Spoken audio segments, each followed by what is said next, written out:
నమస్తే. Welcome to social post. నేను మీ మాధురి. ఈరోజు మనతో పాటు ఉన్నారు దశరథ్ గారు, కెరియర్ కౌన్సిలర్. నమస్తే సార్. నమస్తే మేడం. సార్ అసలు ఫస్ట్ మీ గురించి చెప్పండి. అసలు కెరియర్ కౌన్సిలర్‌గా మీ కెరియర్ ఎట్లా స్టార్ట్ అయింది? మ్యామ్, గత 13 సంవత్సరాల నుండి నేను సాఫ్ట్ స్కిల్స్ ట్రైనర్‌గా, కెరియర్ కౌన్సిలర్‌గా దేశవ్యాప్తంగా అనేక వర్క్‌షాప్ చేశాను. మరీ ముఖ్యంగా మన తెలంగాణ, ఆంధ్రప్రదేశ్ రాష్ట్రాల్లో స్టూడెంట్స్ ఇంటరాక్ట్ అవుతున్నప్పుడు బాగా అర్థమైన విషయం ఏంటంటే వాళ్ళ కెరియర్ పట్ల క్లారిటీ లేదు. మేమేంటంటే ప్రతి కాలేజ్‌కెళ్ళినప్పుడు అక్కడ 1 వీక్ టైమ్ స్పెండ్ చేస్తామన్నమాట. అంటే హ్మ్. వాళ్ళతోటి ఒక ప్రాక్టికల్ వర్క్‌షాప్ అది. లైక్ ఇంటర్వ్యూలో ఎలా మాట్లాడాలి, మీ స్టేజ్ ఫియర్ ఎలా పోగొట్టుకోవాలి, ఇలా అనేక విషయాల గురించి ట్రైనింగ్ ఇస్తాం. ఆ క్రమంలోనే నాకు తెలిసిన విషయం ఏంటంటే చాలా మందికి గ్రాడ్యుయేషన్ తర్వాత, బీటెక్ తర్వాత, బీఫార్మసీ తర్వాత, బీకామ్ ఇట్లా ఈ నెక్స్ట్ ఏం చేయాలో తెలియట్లేదు. హ్మ్. మరి 3 సంవత్సరాలు, 4 సంవత్సరాలు ఆల్రెడీ ఫీజు కట్టి ఎంతో టైం పెట్టి పేరెంట్స్ కూడా మా పిల్లలు ఏదో సాధిస్తారని పంపించాక కూడా చాలా మందికి ఆ కన్‌ఫ్యూజన్ ఉంటుంది. సో, ఆ పరిస్థితి ఎవరికీ రావద్దు. ఇక మీదట నెక్స్ట్ జనరేషన్‌లో ఎవరికి కూడా ఈ కన్‌ఫ్యూజన్ ఉండొద్దు అనే ఆలోచనతోటి నేను కెరియర్ కౌన్సెలింగ్ మొదలుపెట్టాను. ఎన్ని ఇయర్స్ అవుతుంది సార్? నేను ఈ ఫీల్డ్‌లో 13 ఇయర్స్ నుంచి ఉంటున్నాను మేడం. హ్మ్. కెరియర్ కౌన్సెలింగ్ అయితే లాస్ట్ 3 ఇయర్స్ నుంచి చేస్తున్నాను. అయితే మీ దగ్గరకొచ్చే స్టూడెంట్స్ ఎలాంటి డౌట్స్‌తో వస్తూ ఉంటారు? ఇప్పుడు చాలా మంది ఏంటంటే ఏ జాబ్ చేయాలి? హ్మ్. నాకు ఏ జాబ్ సూట్ అవుతుంది? గవర్నమెంట్ సైడ్ వెళ్ళాలా? ప్రైవేట్ సైడ్ వెళ్ళాలా? ఇంకొంతమంది ఏంటంటే 10థ్ తర్వాత కావచ్చు, ఏ స్ట్రీమ్ తీసుకోవాలి? తర్వాత ఇంటర్మీడియేట్ తర్వాత ఎటువైపు వెళ్తే బావుంటుంది? మన మన మెయిన్ తెలుగు స్టేట్స్‌లో ఏంటంటే ఫస్ట్ ఎక్కువ ఐఐటీకెళ్తారు. నీట్‌కెళ్తారు. అక్కడ ఎగ్జామ్ రాసాక ర్యాంక్ రాదు. హ్మ్. ఎందుకనంటే కొన్ని లక్షల మంది రాస్తారు అది ఎగ్జామ్స్. అవును. అవును. ర్యాంక్ రాకపోయేసరికి అప్పుడు పేరెంట్స్ ఆల్టర్‌నేటివ్ ఏంటి? మా పిల్లలకి మంచి జాబు, అంటే మంచి జీతం వచ్చే జాబు ఏది బెటర్ అని అప్పుడు నా దగ్గరకొస్తారు మేడం కెరీర్ కౌన్సిలింగ్ కోసం. అయితే ఎందుకు ఇంత కన్‌ఫ్యూజన్ ఉంటుందంటారు ఈ తెలుగు రాష్ట్రాల పిల్లలకి? ఈ కన్‌ఫ్యూజన్ అనేది యాక్చువల్‌గా ఇప్పుడనే కాదు. మన స్టేట్స్ అనే కాదు. నేను ఎందుకంటే ఇండియా మొత్తం చెప్పాను కాబట్టి, నేను హర్యానా వెళ్ళాను, అక్కడ అదే పరిస్థితి ఉంది. తమిళనాడు వెళ్ళాను, అక్కడ అదే పరిస్థితి ఉంది. కారణం ఏంటనంటే బహుశా చాలా ఫ్యామిలీస్‌లో ఫస్ట్ టైమ్ వీళ్ళు గ్రాడ్యుయేట్స్ అవ్వడం ఉండొచ్చు ఒకటి. అంటే వీళ్ళే అంటే ఇప్పుడు ఈ చదువుతున్న స్టూడెంట్సే ఫస్ట్ టైమ్ గ్రాడ్యుయేట్స్ అవ్వడం. అలా పెద్దలు చదువుకోకపోవడం అవ్వచ్చు. కొన్ని కుటుంబాల్లో ఇప్పుడు రీసెంట్‌గా నేను ముంబైలో ఉండే ఒక స్టూడెంట్‌కి ఆన్‌లైన్‌లో కౌన్సెలింగ్ ఇచ్చాను. హ్మ్. ఆళ్ళ ఫాదర్ ఇంజినీర్, అబ్రాడ్‌లో చదువుకున్నాడు. ఇండియాకొచ్చి మెటల్ ట్రేడింగ్ బిజినెస్ పెట్టాడు. వాళ్ళ మదర్ కూడా హైలీ ఎడ్యుకేటెడ్. అయినా సరే వాళ్ళ కెరీర్ కన్‌ఫ్యూజన్ ఉంది. ఎందుకుంటుందనంటే ఒకటి ఫ్యామిలీ ప్రెషర్ ఉంటది కొంతమందికి. మనందరికీ తెలిసినట్టు ఈ 'బొమ్మరిల్లు' సినిమాలో ఎలాగైతే father expects more from the child కదా! చాలా ఎడ్యుకేటెడ్ ఫ్యామిలీస్‌లో ఇదే ఉంటుంది. హ్మ్. ఒక bench mark already parents set చేస్తారు. ఉదాహరణకి డాక్టర్ అయ్యాడనుకోండి. అదొక బెంచ్ మార్క్. ఇంక పిల్లలు అంతకంటే మించి అవ్వాలి ఏదన్నా. ఓకే. సో, ఆ క్రమం ఎక్స్‌పెక్టేషన్స్. ఎక్స్‌పెక్టేషన్స్. ఆ ఓకే. క్రమంలో స్టూడెంట్స్‌లో కన్‌ఫ్యూజన్ ఉంటది. నేను మా డ్యాడీ కంటే బెటర్ అవ్వాలా? లేకుంటే అసలు నాకేం సూట్ అవుతది? నేనసలు కేపబులా? కాదా? హ్మ్. ఇలాంటి డౌట్స్‌తో అప్పుడు కెరియర్ కౌన్సిలింగ్ దగ్గరికొస్తారు వాళ్ళు. అది ఈ మధ్య కొద్దిగా అవేర్‌నెస్ పెరిగింది. గతంలో 5 ఇయర్స్ బ్యాక్ అయితే కూడా అది కూడా లేదు. అయితే ఉద్యోగ అవకాశాలు ఎలా ఉంటున్నాయి సార్? ఇప్పుడు ఏఐ వచ్చిన తర్వాత పెరుగుతున్నాయా? తగ్గుతున్నాయా? మేడం 2 జరుగుతున్నాయి. మెయిన్ ఏంటనంటే కొత్త జాబ్స్ క్రియేట్ అవుతున్నాయి. ఓకే. ఇప్పుడు మనం ఒకప్పుడు అసలు ఎంఎల్ ఇంజినీర్ అనే పేరే వినలేదు. మెషిన్ అవును. లెర్నింగ్ ఇంజినీర్ అనే పేరే వినలేదు. అంతెందుకు మేడం. ఈ సోషల్ మీడియా రాకముందు అసలు సోషల్ మీడియా మేనేజరే లేరు గదా! అవును. అవును. ఆ! డిజిటల్ మార్కెటింగే లేదు గదా అప్పుడు. అంటే ఎలాగైతే సోషల్ మీడియా వచ్చాక డిజిటల్ మార్కెటింగ్ జాబ్స్ ఏర్పడ్డాయో, సోషల్ మీడియా మేనేజ్‌మెంట్ జాబ్స్ ఏర్పడ్డాయో, అలాగే టెక్నాలజీ డెవలప్ అవుతున్న కొద్దీ కొత్త కొత్త రోల్స్ వస్తున్నాయి. ఉదాహరణకి ఇప్పుడు మనకు సైబర్ క్రైమ్స్ ఎక్కువ జరుగుతున్నాయి కాబట్టి దాన్ని అరికట్టడానికి మనకొక cyber security cyber person security కావాలి. సో, ఇదొచ్చింది. కొత్త జాబ్స్ వస్తున్నాయి. కానీ at the same time routine task చేస్తారు చూసారా? ఆ జాబ్స్‌ని ఏఐ రీప్లేస్ చేస్తుంది. ఓకే. సింపుల్‌గా చెప్పాలంటే ఫ్రెషర్స్‌కి కాస్త కష్టంగా ఉంటది. ఓకే. ఆహ్, మరి ముఖ్యంగా మన ఇండియన్ ఎడ్యుకేషన్ సిస్టమ్‌లో వాళ్ళు థియరీ ఎక్కువ నేర్చుకుంటారు. ప్రాక్టికల్ అవును. కంటే కూడా కాబట్టి, వాళ్ళకి స్టార్టింగ్ కొద్దిగా హార్డ్ ఉంటది. But experienced person 1-3 years and 3-8 years experience ఉన్న వాళ్ళకి మంచి కెరీర్ ఆపర్చునిటీస్. అయితే కెరియర్ ఎంచుకునేటప్పుడు పిల్లలు చేసే మెయిన్ తప్పులేంటంటారు? ఆహ్, ఫ్రెండ్స్ ఇన్‌ఫ్లూయెన్స్ ఉంటుంది. హ్మ్. మా ఫ్రెండ్ బైపీసీ, నేను కూడా బైపీసీకెళ్ళిపోతాను. మా ఆ! ఫ్రెండ్ అబ్రాడ్ ఎళ్లారు. ఆ! నేను యెస్. ఈ అబ్రాడ్‌కెళ్ళిపోతాను. ట్రెండ్ ఇప్పుడు చాలా ఎక్కువుంది. మా ఫ్రెండ్ ఆస్ట్రేలియాలో ఉన్నాడు. నేను ఆస్ట్రేలియా ఎళ్ళిపోతాను. అక్కడ ఏం జేస్తారు? ఎలా జేస్తారు? నెక్స్ట్ 5 ఇయర్స్, 10 ఇయర్స్ ఏంటి? ఇవన్నీ అప్పుడు చూసుకుందాం. హ్మ్. మెయిన్ ఫ్రెండ్స్ ఇన్‌ఫ్లూయెన్స్ ఉంటుంది. రెండోదేంటంటే సెలబ్రిటీస్ ఇన్‌ఫ్లూయెన్స్ గూడా ఉంటుంది వీళ్ళ మీద. సెలబ్రిటీస్ ఎట్లా మాట్లాడతారనంటే ఐ ఫాలోడ్ మై ప్యాషన్. నాకు హ్మ్. నచ్చింది చేశాను. What my heart said I did it అని అంటారు. వీళ్ళకి తెలీదు గదా వీళ్ళకి. సెలబ్రిటీస్ అనంటే వాళ్ళ పేరెంట్స్ ఆల్రెడీ వెల్ సెటిల్డ్ ఉంటారు. ఇప్పుడు అవును. సింపుల్‌గా చెప్పాలంటే 'రామ్ చరణ్' గారు ఏమన్నా నడుస్తది. ఎందుకంటే ఆయన చిరంజీవి గారి అబ్బాయి గాబట్టి. అవును. మహేష్ బాబు గారు ఏమన్నా నడుస్తుంది. ఎందుకంటే కృష్ణ గారి అబ్బాయి కాబట్టి. ఇప్పుడు మహేష్ బాబు కొడుకు అన్నా కూడా నడుస్తది. నడుస్తుంది. అవునా అయితే కదా! తల్లిదండ్రుల ప్రభావం ఎలా ఉంటుందండి అది పిల్లల కూడా మీద? చాలా ఎక్కువ ఉంది మేడం. నా దగ్గరకొచ్చే స్టూడెంట్స్ కొంతమంది చాలా బాధపడుతుంటారు గూడా. ఒక్కొక్కసారి డిప్రెషన్‌లో కూడా వెళ్తారు. ఎందుకంటే పేరెంట్స్‌తో ఒక డిస్‌కనెక్షన్ ఏర్పడుతుంది వాళ్ళకి. ఒక హ్మ్. టీనేజ్‌కొచ్చేసాక ఏజ్ గ్యాప్ ప్రభావం అవ్వచ్చు, లేదా అది సైకలాజికల్ ప్రాబ్లమ్ అవ్వచ్చు కానీ, పేరెంట్స్‌కి, పిల్లలకి మధ్య గ్యాప్ ఏర్పడుతుంది. ఓకే. అందులో పేరెంట్స్ గనుక స్ట్రిక్ట్ ఉన్నారనుకోండి, నువ్వు చదవాలి, మంచి ర్యాంక్ తెచ్చుకోవాలి, సంపాదించాలి, ఇలా టార్గెట్స్ పెట్టే పేరెంట్స్ ఉన్నారనుకోండి, కొంతమంది పిల్లలు ఇంకా ఎక్కువ దూరం పెరుగుతది. దాంతోటి నా దగ్గరకొచ్చిన కేస్ స్టడీ చెప్తాను మీకు. హ్మ్. వాళ్ళ ఫాదర్ ఒక సీనియర్ ఐటీ ప్రొఫెషనల్. ఆయనేమో "నువ్వు నంబర్ 1 ఉండాలి, సాధించాలి, నా పేరు పైకి తీసుకెళ్ళాలి" అన్నాడు. ఈ అబ్బాయేమో స్లో లెర్నర్. ఓకే. ఈ అబ్బాయికి కోడింగ్ అసలు వస్తలేదు. వాళ్ళ ఫాదర్ ఏమో ఐటీలో చాలా సీనియర్ పర్సన్. ఆల్‌మోస్ట్ రిటైర్డ్ అయ్యే స్టేజ్ దగ్గరకొచ్చాడు. ఈ అబ్బాయికి కోడింగ్ కష్టంగా ఉంది. కంప్యూటర్ లాంగ్వేజ్ అర్థమైతలేదు. టెక్నికల్ థింగ్స్ అర్థం అవ్వట్లేదు. సో, ఫాదర్ ఎక్స్‌పెక్టేషన్‌కి, చైల్డ్‌కున్న ఎబిలిటీస్‌కి మధ్యలో వచ్చిన కాన్‌ఫ్లిక్ట్ తోటి వాళ్ళు హ్మ్. రాంగ్ డెసిషన్స్ తీసుకున్నారు. మన విద్యా విధానం అంటే తెలుగు రాష్ట్రాల్లో ఉన్న విద్యా విధానం నిజంగా కెరియర్ ఓరియెంటెడ్‌గా ఇప్పుడు చదువు అవ్వంగానే ఉద్యోగం చేసే విధంగా ఉందంటారా? నిజానికి నిన్న గూడా నేను ఒక కాలేజ్‌లో ట్రైనింగ్ చేశాను. చాలా మంది స్టూడెంట్స్‌కి అసలు అవేర్‌నెస్ లేదు. హ్మ్. కాలేజ్‌లో గూడా ఏంటనంటే సిలబస్ కంప్లీషన్ అనేది టార్గెట్ పెట్టింది. మనం గూడా ఎవరిని నిందించాల్సిన అవసరం లేదు. ఎందుకంటే సిస్టమ్‌లో మనందరం ఉన్నాము.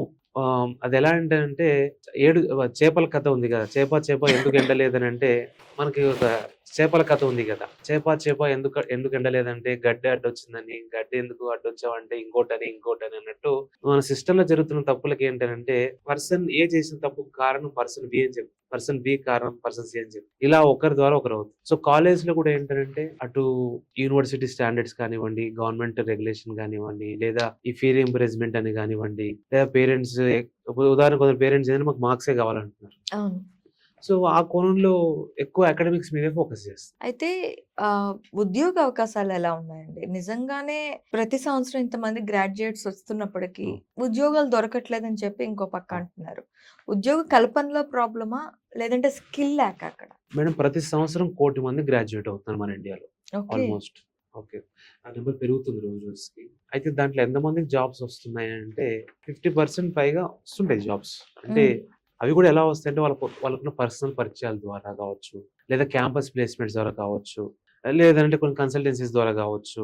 అది అది కూడా ఇండియా స్కిల్ రిపోర్ట్‌లో క్లియర్‌గా మెన్షన్ చేయడం జరిగింది. ఎంతమందికి వస్తున్నాయని మీకు ప్రశ్న వేసినప్పుడు 50% కంటే ఎక్కువనే వస్తున్నాయి. కానీ జాబ్స్ తెచ్చుకోవడం అంత ఈజీ కూడా లేదు. హ్మ్.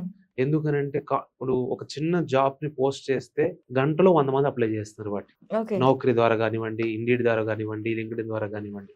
సో, ఒక్క జాబ్‌కి 100 మంది పోటీ పడుతున్నారు. ఇప్పుడు ఏమైపోయిందనంటే ఏటీఎస్ సాఫ్ట్‌వేర్ వాడతారు. Applicant tracking software. ఇదేంటనంటే రెస్యూమ్స్‌ని ఆటోమేటిక్‌గా స్కాన్ చేసేస్తుంది. హ్మ్. ఆ జాబ్ డిస్క్రిప్షన్‌లో ఉన్న వర్డ్స్ మ్యాచ్ అయితేనే ఆ రెస్యూమ్‌ని హెచ్ఆర్ మేనేజర్ దాకెళ్తది. ఓకే. లేదంటే ఇదే ఫిల్టర్ చేసేస్తది. దీనితోటి చాలా మంది స్టూడెంట్స్ ఒక రెజ్యూమే హెచ్ఆర్ దాకా కూడా వెళ్ళట్లేదు. హ్మ్. అంటే జాబ్స్ కోసం. రెజ్యూమ్ క్రియేషన్ కూడా చాలా ఇంపార్టెంట్. యెస్. ఓకే. సో, చాలా మంది రెజ్యూమ్సే హెచ్ఆర్ దాకా వెళ్ళట్లేదు కాబట్టి ఇంక అవకాశాలు చాలా కూడా అట్లే ఉన్నాయి. అండ్ ఏఐ కొద్దిగా డెవలప్ అయ్యాక ఏంటనంటే రొటీన్ టాస్క్‌ని కొన్ని టూల్స్ ద్వారా చేసేస్తున్నారు.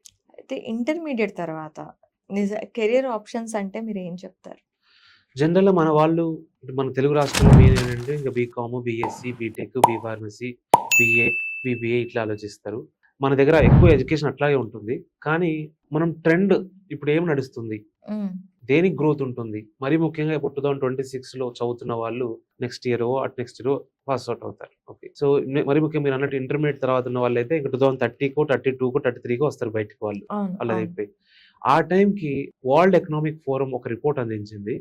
ఆహ్, ఇదేంటి బిగ్ డేటా స్పెషలిస్ట్ గానివ్వండి, సాఫ్ట్‌వేర్ డెవలపర్స్ గానివ్వండి, మొబైల్ యాప్ డెవలపర్స్ గానివ్వండి, యూఐ, యూఎక్స్ డిజైనర్స్ గానివ్వండి, సైబర్ సెక్యూరిటీ స్పెషలిస్ట్ గానివ్వండి. సో, ఇలాంటి కొన్ని జాబ్స్‌కి బాగా డిమాండ్. కౌన్సెలింగ్ ప్రొఫెషనల్స్ కానివ్వండి. హ్మ్. హ్మ్. ఇట్లా కొన్ని జాబ్స్ వాళ్ళకి బాగా డిమాండ్ ఉంది. గ్రోత్ ఉంటుందని వాళ్ళు చెప్పారు గూడా. సో, పేరెంట్స్ గాని, స్టూడెంట్స్ గాని వరల్డ్ ఎకనామిక్ ఫోరం అందించే రిపోర్ట్‌ని ఫాలో అవ్వచ్చు. ఓకే. అయితే స్కిల్ ఆధారిత కోర్సులా? లేదంటే డిగ్రీ బేస్డ్ కోర్సులా? ఏవి మీరు సజెస్ట్ చేస్తారు పిల్లలకి? సాంప్రదాయంగా ఆలోచిస్తే ఇంకా కంపెనీస్ కొన్ని డిగ్రీస్ ప్రయారిటీ ఇస్తున్నాయి. హ్మ్. అంటే మీరు ఎంబీఏ చేశారా? మీరు బీఎడ్ చేశారా? మీరు మాస్టర్స్ చేశారా? ఏదైనా అని అడుగుతున్నారు. కంపల్సరీ అడుగుతున్నారు. అయితే దాంతో పాటు సర్టిఫికేషన్ కోర్సెస్ అని కంపల్సరీ చేయాల్సిందే. ఓకే. ఎందుకంటే మనం కాలేజ్‌లో లేదా యూనివర్సిటీ నుంచి తీసుకునే ఏదైతే డిగ్రీ ఉందో అది ఒక బేసిక్ ఎలిజిబిలిటీ. Basic qualification. ఇప్పుడున్న కాంపిటీషన్‌లో ఇప్పుడు మనం అడ్వర్టైజ్‌మెంట్ చూస్తుంటాం మేడం. హ్మ్. 25% extra, 50% extra, by 1 get 1 offers పెడుతుంటారు. ఓ చిన్న సర్ఫ్ ప్యాకెట్‌కే రూ. 10కి 20% ఎక్స్‌ట్రా అని ఇస్తుంటారు. అవును. అలా ఎందుకు ఇవ్వాల్సొస్తుందంటే అదంతా మార్కెటింగ్. ఇప్పుడు ఇండివిడ్యువల్స్ క్యాండిడేట్స్ కూడా ఏంటనంటే వాళ్ళు ఎక్స్‌ట్రాగా ఏమి ఇవ్వగలుగుతారు. హ్మ్. హ్మ్. బే ఓన్లీ ఎంబీఏతోనే, బీబీఏతోని లేదా బీకామ్‌తోనే కాకుండా ఇంకా ఎక్స్‌ట్రా ఏమి ఆఫర్ చేయగలుగుతారు ఓకే. అనుకున్నప్పుడు మీరన్నట్టు స్కిల్ బేస్డ్. నిజానికి స్కిల్‌కే ఎక్కువ మనీ ఇస్తారిప్పుడు. మీరు ఓకే. మీరు చూడండి బైక్ రిపేర్ చేసిన వ్యక్తికి బోలెడు డబ్బొస్తది. ఓకే. ప్లంబర్‌కి బోలెడు డబ్బులొస్తాయి. స్కిల్. ఒక డాన్స్ మాస్టర్‌కి ఎంత డబ్బొస్తుంది. ఆయనకి ఎంబీఏ అవసరం లేదు. ఆయనేమి ఇంకోటి బీటెక్ చేయాల్సిన అవసరం లేదు. స్కిల్‌కి ఎక్కువ కుక్, హ్మ్. చెఫ్స్ చూడండి.